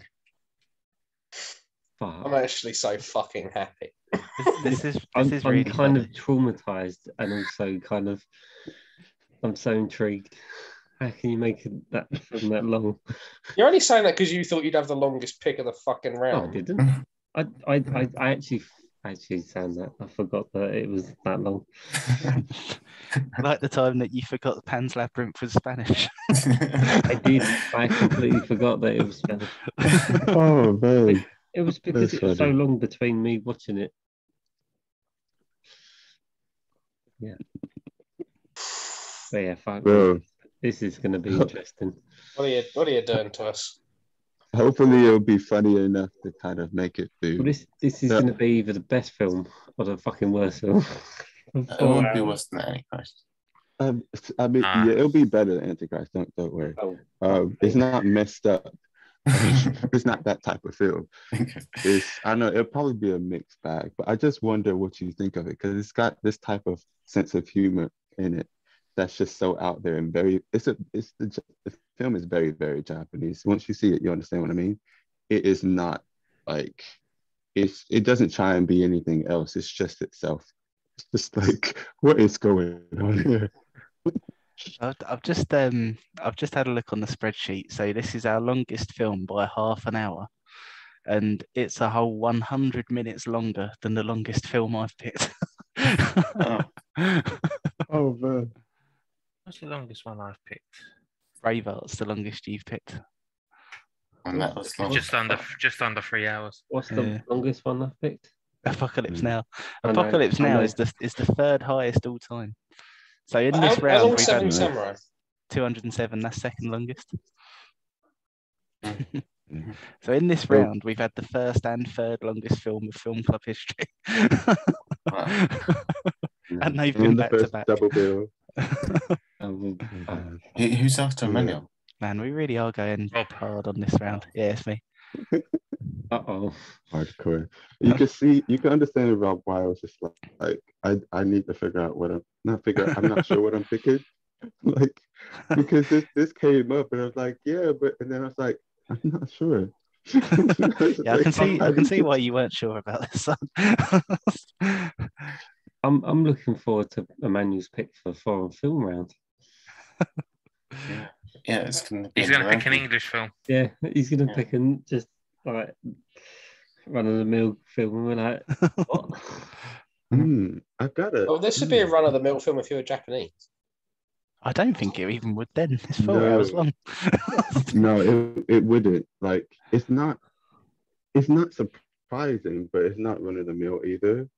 Like the sense of humor maybe in some aspects, but even like you don't see stuff like when you watch it, you understand, but you don't kind of see things just quite like this in Japanese films. Like it's quite out there for a Japanese film, and it is held in high regard for reasons. I guess it's kind of like how the guy who made Snowpiercer and Parasite, how he makes certain films, but they're like different enough, but they're also not alienating for Korean fans. That was brilliant because you've picked 2 of his films and you didn't name either of them. I didn't what? I didn't what? I said you've picked two of his films and you didn't name either of them then. Oh, yeah. I can't even remember which ones I named. But which ones did I name? So you named Parasite and Snowpiercer, but you've picked Mother and Memories of Murder. Yeah. But I think that's also because quite a few of you guys would have seen Parasite. And what was the other one? Snowpiercer. But we've all seen the two that you've picked. Yeah, definitely. Could you imagine if it came down to my turn and I was like, I picked The Irishman? Oh, please do. You've just done that, and I can just see you have done that. I don't trust you. Is that the one with what's his name? Robert De Niro. It's Yes, the one that with one- all of the Goodfellas cast and the Goodfellas director. That one fucking gangster film starring Robert De Niro. It's the Goodfellas extended cut. Yeah, Goodfellas too good. Is it the one where they CGI'd their faces to make him younger? No, they CGI'd Robert De Niro's eyes to make him blue. Oh.